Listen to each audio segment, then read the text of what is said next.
A'udzubillahi minasyaitonir rajim. Bismillahirrahmanirrahim. Assalamualaikum warahmatullahi taala wabarakatuh.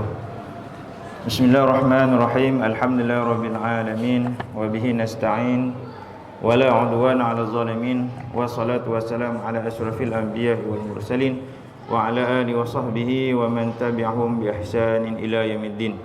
Allahumma salli ala Sayyidina Muhammadin abdika wa nabika wa rasulika nabi ummiyi wa ala alihi wa sahbihi wa barik wa sallim taslima.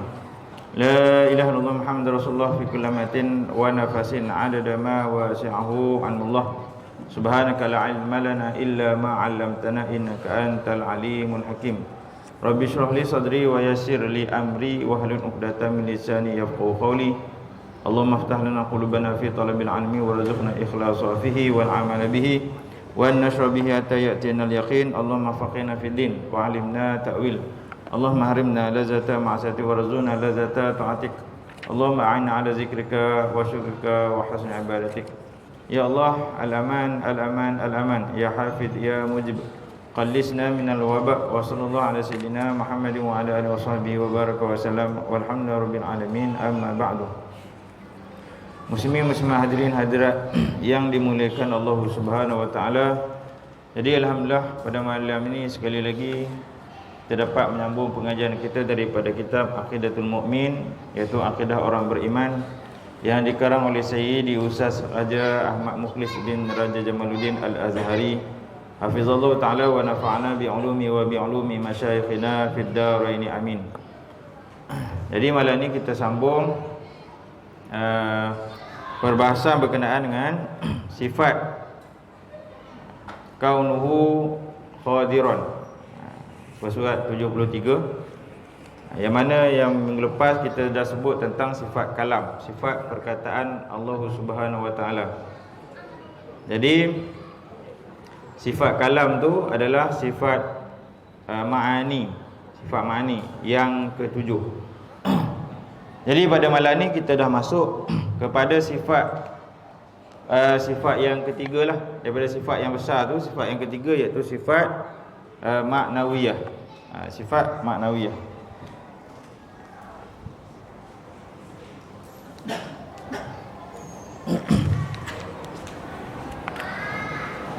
Sebenarnya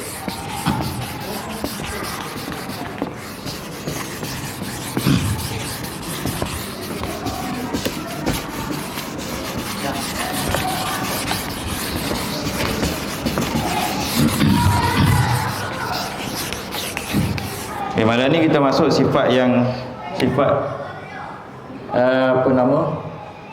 sifat manawiyah. Nafsiyah dah selesai.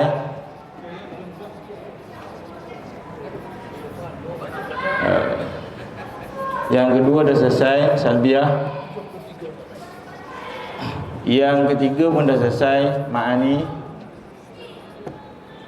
Yang kita dah masuk yang keempat ni, itu maknawiyah.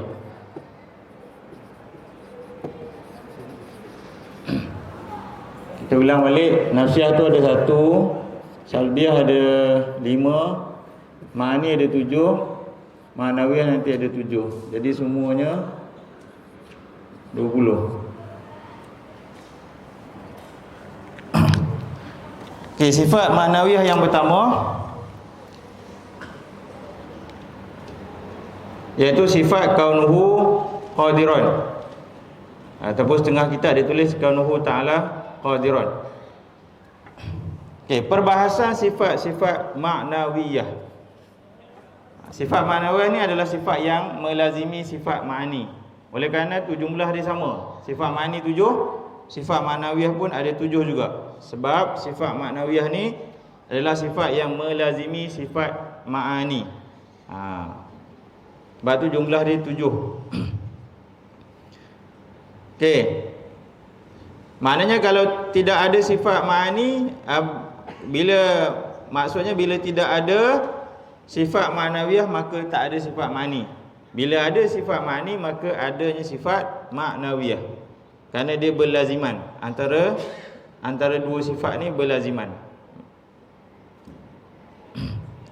Okey, setelah ini, mana setelah habis perbahasan sifat ma'ani, dibahaskan pula sifat-sifat maknawiyah. Lepas daripada sifat ma'ni, masuk pula kepada sifat-sifat maknawiyah, iaitu keadaan yang sabit. Sabit ni maknanya tetap, yang subut, yang sabit. Keadaan-keadaan yang sabit bagi zat Allah Azza wa Jalla yang berkaitan adanya sifat-sifat ma'ani pada zatnya, pada zat Allah Ta'ala. Sebelum ni kita dah faham sifat ma'ani ni adalah sifat yang berdiri ataupun ada pada zat Allah Ta'ala. Yang ada pada zat Allah Ta'ala. Sifat ma'ani ni.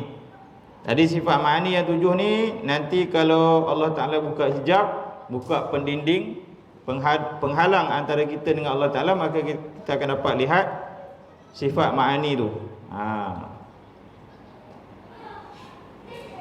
Okay, sebagaimana sifat-sifat ma'ani ada 7, maka yang melaziminya juga ada 7 sifat-sifat maknawiyah. Okay, bila ma'ani ada 7, maknawiyah pun ada 7 lah. Okay, sifat ma'ani sifat ma'ani ada 7. Yang ni sifat maknawiyah.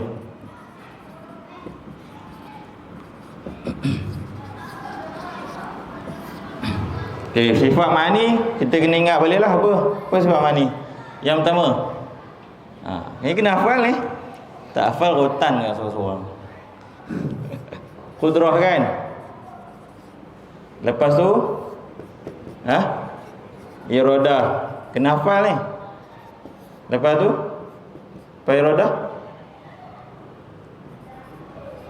ilmu kan, ataupun kemudian sama ataupun sami. Kelima, basar.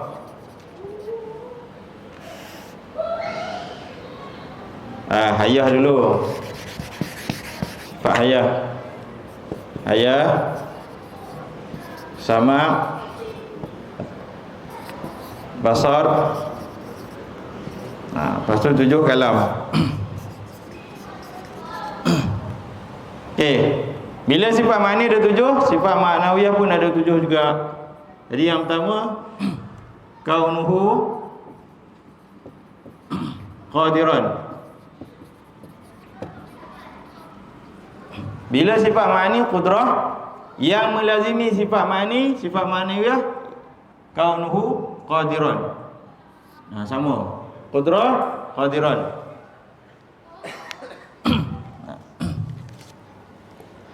Okey, sifat yang pertama daripada sifat-sifat maknawiyah adalah kaunuhu qadiran. Mana daripada sifat ma'ani qudrah tu jadilah sifat maknawiyah kaunuhu qadiran. Kaunuhu qadiran yang bermaksud keadaan zat Allah Azza wa Jalla yang maha berkuasa. Kalau sifat ma'ani qudrah, maha berkuasa ataupun berkuasa. Sifat maknawiyah kaunuhu qadiran, iaitu keadaan zat Allah yang maha berkuasa.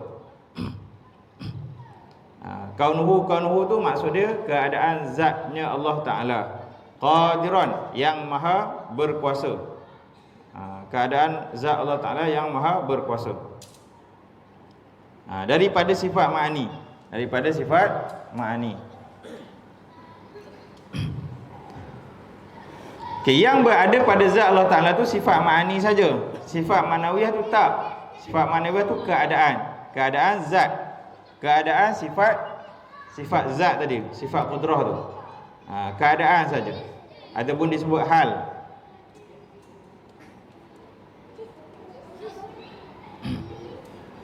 Macam kita lah, kita diberi sifat kuasa, ada daya upaya.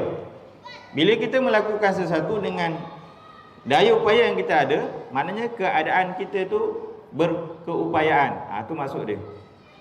Macam itulah.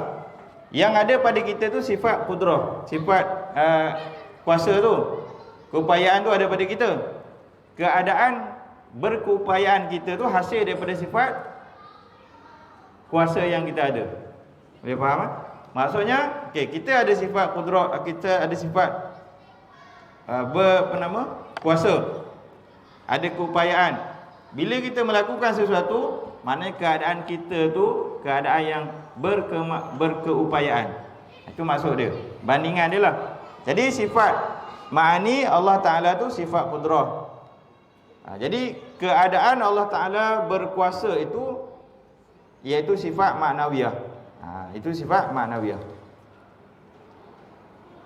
iaitu keadaan Allah Azza wa Jalla itu maha berkuasa untuk melakukan sesuatu.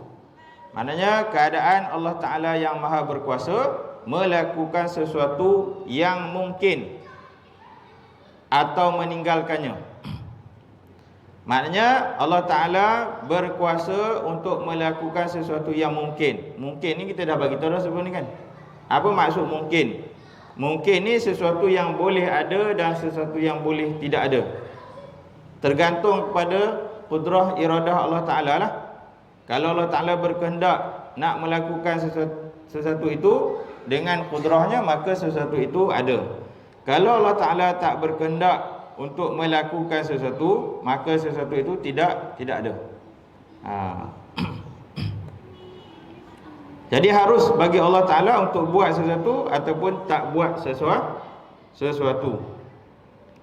Jadi itu keadaan Allah Ta'ala berkuasa dengan qudrah yang Allah Ta'ala adalah. Bandingan dia macam kita tadi, oleh kerana kita ada keupayaan, maka kita berupaya untuk melakukan sesuatu. Tapi ada tak keadaan-keadaan tertentu kita ada keupayaan tapi kita tak boleh buat sesuatu perkara? Ada tak? Ada. Jadi boleh faham tak kaitan dia tu? Kita bagi contoh kita ni sebagai bandingan untuk kita faham bagaimana hubung kait antara sifat ma'ani Allah dengan sifat maknawiyah. Ia merupakan suatu sifat maknawiyah. Jadi kaunuhu ta'ala qadirah ni sifat maknawiyah yang melazimi sifat qudrah, yakni sifat kekuasaan Allah Azza wa Jalla. Mustahil Allah Azza wa Jalla tidak berkeadaan maha berkuasa. Maknanya bila Allah Ta'ala ada sifat qudrah, maka Allah Ta'ala berkeadaan berkuasalah melakukan sesuatu. Jadi mustahillah Allah Ta'ala tidak berkeadaan maha berkuasa sedangkan Allah Ta'ala ada sifat qudrah itu, sifat berkuasa itu. Boleh faham? Boleh jelas? Itu tentang sifat kaunuhu ta'ala qadiran. Kemudian kita masuk sifat maknawiyah yang kedua, iaitu kaunuhu muridan. Ini dia daripada sifat iradah ma'ani, maka sifat maknawiyahnya kaunuhu muridan. Mudah saja nak ingat. Qudrah kaunuhu ta'ala qadiran ataupun kaunuhu qadiran. Iradah kaunuhu ta'ala muridan ataupun kaunuhu muridan. Qudrah ni kan berkuasa. Jadi keadaan Allah Ta'ala berkuasa. Iradah maknanya berkehendak. Jadi kaunuhu muridan, keadaan Allah Ta'ala berkehendak, maha berkehendak. Sifat kaunuhu muridan artinya maha berkehendak itu merupakan keadaan ataupun hal, keadaan yang wajib bagi zat Allah Azza wa Jalla, kerana dia bersifat dengan sifat iradah. Maknanya bila Allah Ta'ala bersifat dengan iradah, maka Allah Ta'ala juga berkeadaan dengan sifat kaunuhu muridan. Kaunuhu muridan, iaitu dia bebas berkehendak untuk mewujudkan sesuatu yang mungkin. Jadi oleh kerana Allah Ta'ala bersifat dengan sifat iradah, dan Allah Ta'ala juga berkeadaan dengan sifat iradah, kaunuhu ta'ala muridan tu, maka Allah Ta'ala bebas berkehendak untuk mewujudkan sesuatu, nak menjadikan sesuatu terpulang pada kehendak Allah Ta'ala. Sesuatu yang mungkin, ataupun berkehendak untuk tidak mewujudkannya. Sesuatu yang mungkin ni yang berkaitan dengan makhluk lah. Sama ada Allah nak jadikan ataupun tidak menjadikan, tertakluk kepada kehendak Allah Ta'ala. Tergantung kepada kehendak Allah Ta'ala lah. Kerana dia bebas berkehendak, nak buat macam mana pun atas kehendak dia lah. Kalau dia nak jadikan seseorang tu kaya, maka atas kehendak dia lah. Dia nak jadikan seseorang tu miskin, atas kehendak dia juga. Dia nak jadi orang tu sihat, atas kehendak dia juga. Dia nak jadikan orang tu sakit, atas kehendak dia juga. Terpulang. Allah Ta'ala bebas buat apa saja berdasarkan kehendak dia. Jadi mustahil Allah Ta'ala tidak berkeadaan yang maha berkehendak. Jadi mustahil lah Allah Ta'ala tu tidak berkeadaan yang maha berkehendak, kerana Allah Ta'ala mempunyai sifat iradah, sifat kehendak tadi. Oleh kerana dia ada sifat berkehendak, maka dia bebas berkehendak apa saja yang dikehendaki olehnya. Jadi apabila berlaku sesuatu kepada kita, contohnya sakit, jadi kita kena ingat, ini atas kehendak Allah Ta'ala, ini atas kudrah Allah Ta'ala. Dia bebas berkehendak apa saja menentukan terhadap makhluk dia. Jadi bila dia bagi kita sakit sebagai contohnya, kita kena redha lah, itu kehendak dia. Itu kehendak dia. Bolehkah kita nak persoalkan kenapa Allah berkehendak macam tu? Tak boleh lah. Sebab apa? Sebab Allah Maha berkuasa, bebas untuk dia berkehendak apa saja. Dan kita dah tahu Allah Ta'ala tak mungkin berlaku zalim kepada makhluk dia. Tak mungkin berlaku zalim. Jadi apa saja yang dikenaki oleh dia dalam kehidupan kita yang berkaitan dengan makhluk, maka semuanya itu atas sifat keadilan, sifat keadilan Allah Ta'ala. Cuma kita lah tak tahu apa hikmah dia, apa rahsia dia.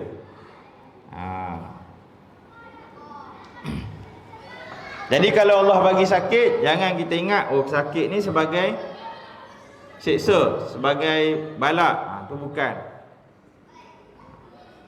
Nak dikira sesuatu yang berlaku pada kita tu bala, siksaan, ujian, tergantung kepada keadaan kita lah.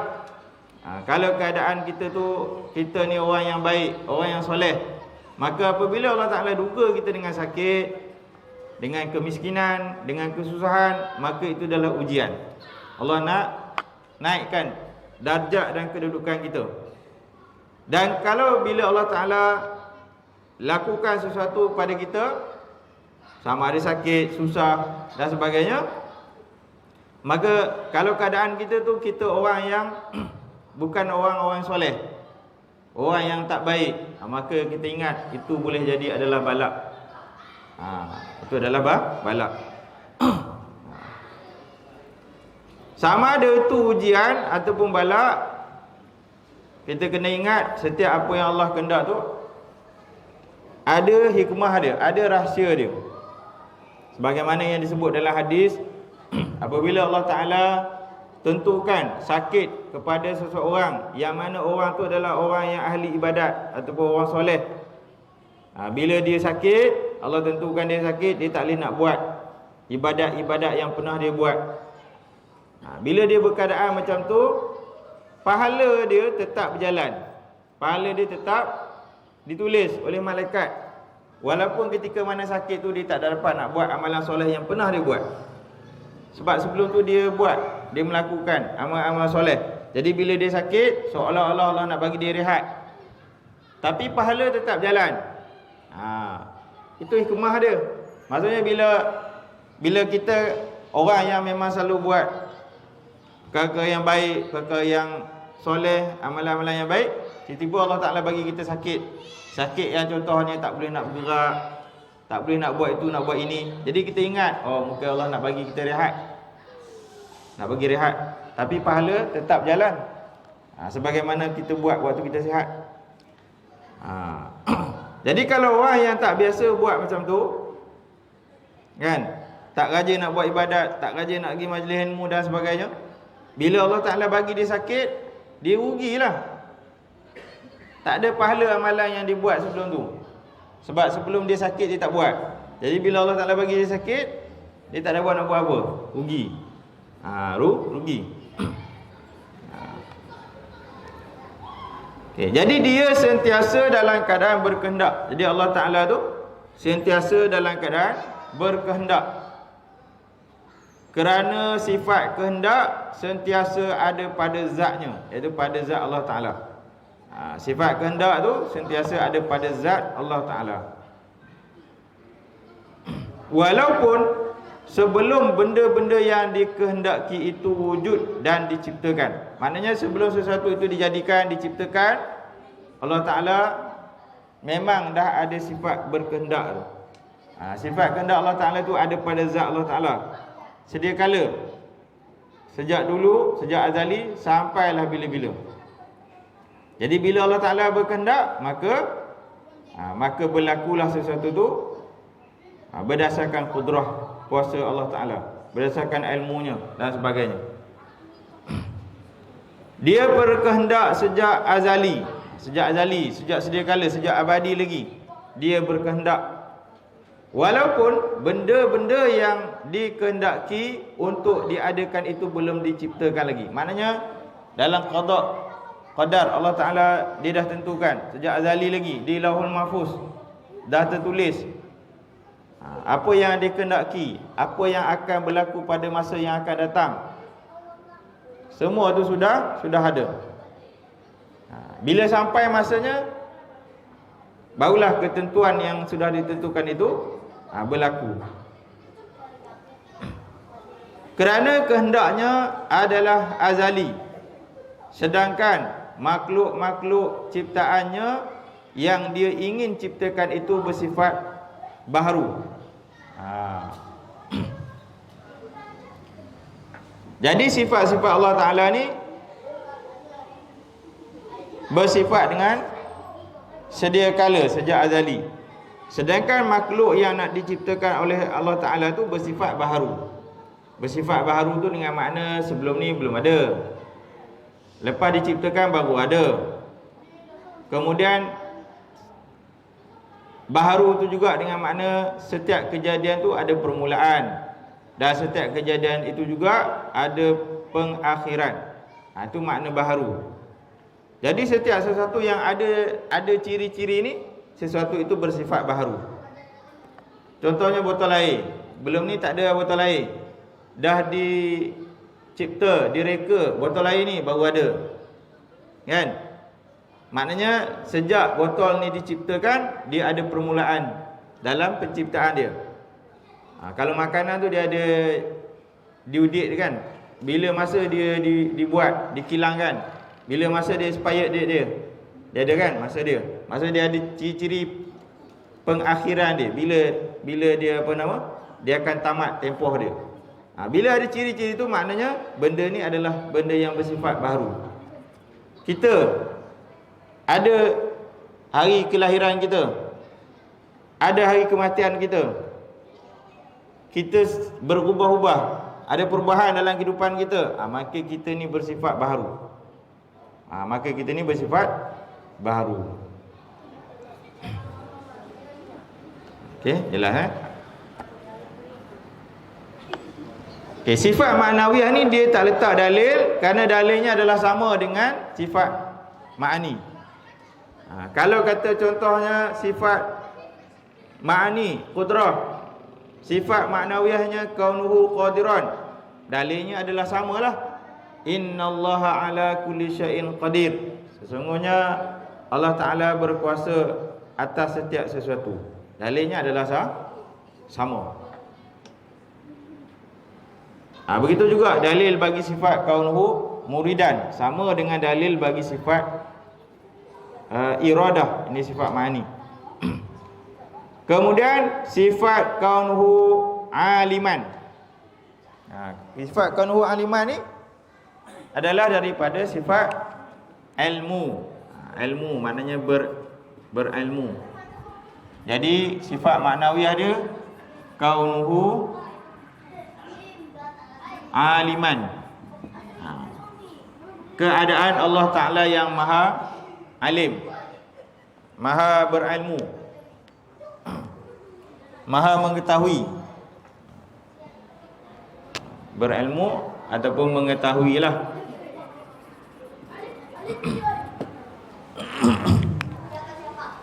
Artinya maha mengetahui itu merupakan keadaan yang wajib bagi zat Allah Azza wa Jalla, kerana dia bersifat dengan sifat ilmu. Oleh kerana Allah Ta'ala bersifat dengan sifat ilmu, yakni sifat ma'ani, maka sifat maknawiyahnya pun berkaitan dengan sifat ilmu. Maka jadilah kaunuhu aliman. Kaunuhu aliman. Hakikat ilmu bagi Allah Azza wa Jalla itu sendiri ialah suatu penyingkapan dengan ilmunya yang azali. Hakikat ilmu bagi Allah Ta'ala itu adalah suatu penyingkapan dengan ilmunya yang azali, dengan sifat ilmunya yang azali terhadap yang wajib, terhadap perkara-perkara yang wajib. Kemudian mustahil, terhadap perkara-perkara yang mustahil. Maknanya apa yang wajib dalam pengetahuan Allah Ta'ala, apa yang mustahil pun dalam pengetahuan Allah Ta'ala, mahupun yang mungkin pun dalam pengetahuan Allah Ta'ala. Yang mungkin tadi antara nak dijadikan ataupun tak dijadikan, belum dijadikan dengan selepas dijadikan, itu semuanya dalam pengetahuan Allah Ta'ala.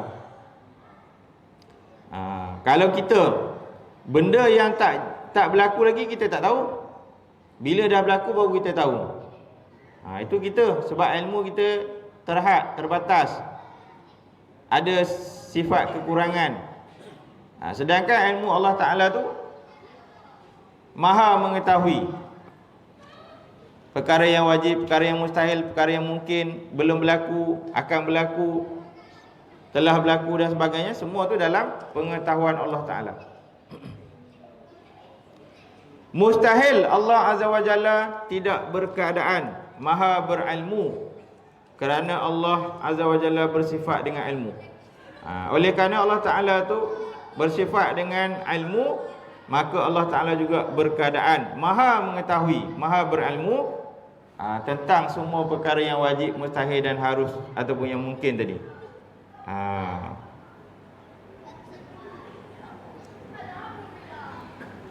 Baik, Allah Azza wa Jalla sentiasa berkeadaan berilmu tanpa ada permulaan baginya. Maknanya sifat ilmu Allah Ta'ala ni tak ada permulaan. Sifat ilmu Allah Ta'ala ni sedia ada, tak ada permulaan. Sifat ilmu kita ada permulaan tak? Ada permulaan. Permulaannya bila? Bila kita mula dapat maklumat, bila kita mula belajar, baru tu ada permulaan dalam ilmu kita. Sebelum kita nak boleh membaca, kita kenal huruf dulu. Dah kenal huruf, barulah kenal perkataan. Nak kenal perkataan pun melalui suku kata. Dah kenal perkataan, baru kenal ayat. Dah kenal ayat, satu ayat, barulah 2 ayat, 3 ayat, jadi satu perenggan. Daripada satu perenggan jadi 2 perenggan, 3 perenggan, jadilah satu karangan, dan sebagainya. Itu sifat ilmu kita, ada proses dia. Sifat ilmu Allah Ta'ala tak ada proses, tak ada permulaan. Dah memang Allah Ta'ala tu maha mengetahui segala-galanya. Tak ada permulaan. Kita ni ada permulaan, dia ada proses dia dalam ilmu kita ni. Maknanya dalam sifat ilmu kita ni, kita ada sifat jahil. Sebelum kita dapat boleh baca, kita jahil lah. Dah kita boleh membaca, kita mengenal, baru kenal huruf, baru kenal baris, baru kenal perkataan, baru kenal maksud perkataan, baru kenal ayat, baru kenal maksud ayat dan sebagainya. Itu ada proses dia. Dan tanpa ada kesudahan baginya. Maknanya pengetahuan Allah Ta'ala ni tidak ada batasan, tidak ada had, tidak ada kesudahan, tak ada penambahan dan tak ada pengurangan. Sifat ilmu kita ni ada kesudahan dia, ada had dia. Ada orang waktu dia muda-muda dia boleh belajar semua benda, boleh masuk dalam kepala dia. Sampai satu peringkat dia dah blur dah, dia jam dah otak dia, tak boleh nak masuk dah.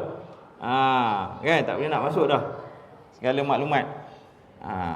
Dan satu peringkat pula bila dah lama tak mengulang kaji, dah lama tak belajar, lupa.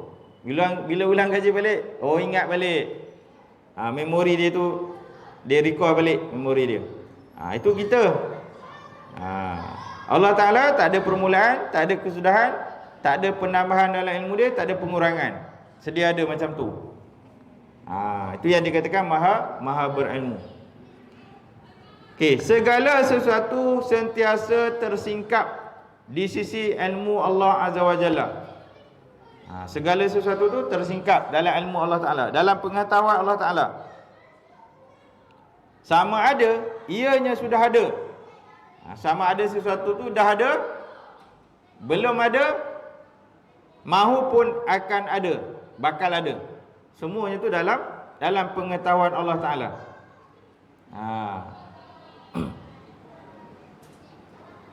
Kita nak buat apa lepas ni? Dalam pengetahuan Allah Ta'ala, dalam ketentuan dan iradah Allah Ta'ala. Kita nak buat apa 2 hari akan datang, contoh dia, semuanya dalam pengetahuan Allah Ta'ala.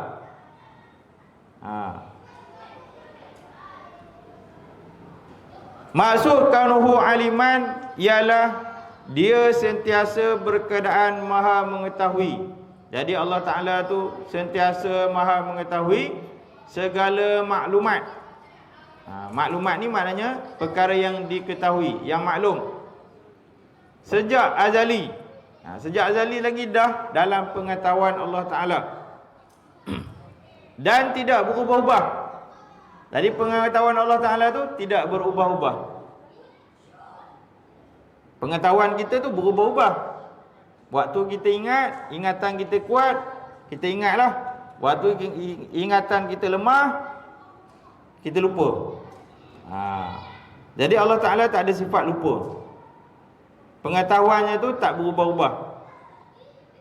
Kita ni ada sifat lupa. Sebab tu bila kita dalam solat, kalau kita lupa sunat ab'ad, kita kena sujud sahwi. Dalam sujud sahwi tu kita baca apa? Subhanaman la yanamu wa la yasu. Maha suci Allah Ta'ala yang tidak tidur dan tidak lupa. Kita je yang lupa, Allah Ta'ala tak lupa.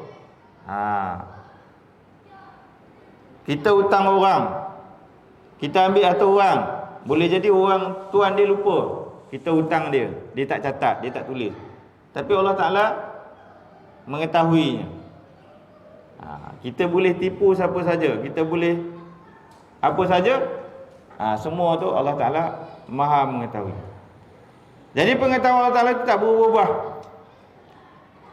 dan juga tidak bertambah. Tak bertambah. Tak bertambah. Kalau bertambah bermakna ada kekurangan. Kalau berlaku pertambahan dalam pengetahuan Allah Ta'ala, bermakna pengetahuan Allah Ta'ala tu ada kekurangan. Oleh kerana nak kena tambah, kurang lah, kan? Macam kita makan nasi lah. Kenapa waktu kita makan, kenapa kita nak bertambah? Sebab apa yang kita makan tu dah berkurang, dah habis, maka kita akan tambah. Maksudnya ada kekurangan dalam makanan kita, maka kita akan tambah. Begitulah juga ilmu kita. Kenapa kita nak tambah? Kenapa kita nak belajar lagi? Sebab kita masih bersifat jahil lagi, masih bersifat tak tahu benda-benda yang lain lagi. Maka kita perlu belajar, kena perlu tambah lagi ilmu kita. Sedangkan Allah Ta'ala tak perlu, sebab dia maha mengetahui. Tak perlu ada penambahan dalam pengetahuan dia, tak perlu ada pengurangan, tak perlu ada perubahan, tak perlu semua tu. Kerana dia dah lengkap, pengetahuan Allah Ta'ala tu dah lengkap. Dan tidak berkurangan maklumat pada ilmunya. Maknanya apa yang diketahui, apa yang dimaklumi dalam ilmu Allah Ta'ala tu tak berkurang, tak berkurang, walaupun sikit, tak berkurang. Contohnya, kita nak buat sesuatu, kemudian kita tak jadi nak buat sesuatu, semuanya tu dalam pengetahuan Allah Ta'ala.